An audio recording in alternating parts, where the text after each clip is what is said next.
Because I talk about adaptation and compensation so much, I figured I'd read the definition for compensation, number 10.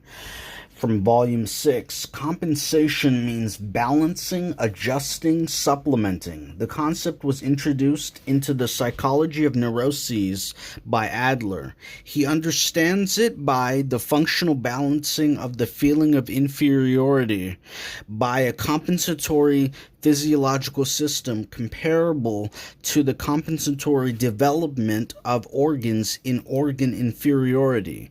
He says, with the breaking away from the maternal organism, the struggle with the outer world begins for those or these inferior organs and organ systems, a struggle which must necessarily break out and declare itself with greater violence than in a normally developed apparatus.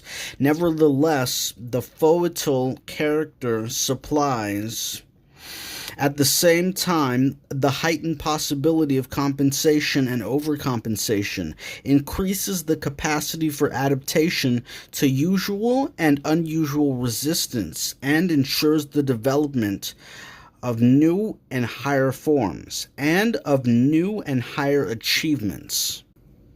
The neurotic's feeling of inferiority, which according to Adler corresponds etiologically to an organ inferiority, gives rise to an auxiliary device, that is, a compensation which consists in the setting up of a guiding fiction to balance the inferiority.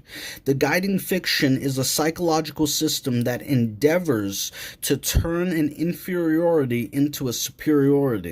The significant thing about this conception is the undeniable and empirically demonstrable existence of a compensating function in the sphere of psychological processes.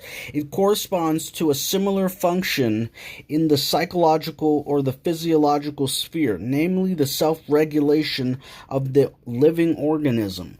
And this is where we double back to Jung's work, and we make reference to it in terms of psychological types. We're going to finish this in the next entry, but it's important to note that when we're talking about psychological functions, we're talking about the psyche itself, which deserves to be considered a phenomenon in its own right. So in this way, we're concretizing the psyche by hypostatizing it, by stating that there's an actual physical organ that relates to these psychic functions. Pause.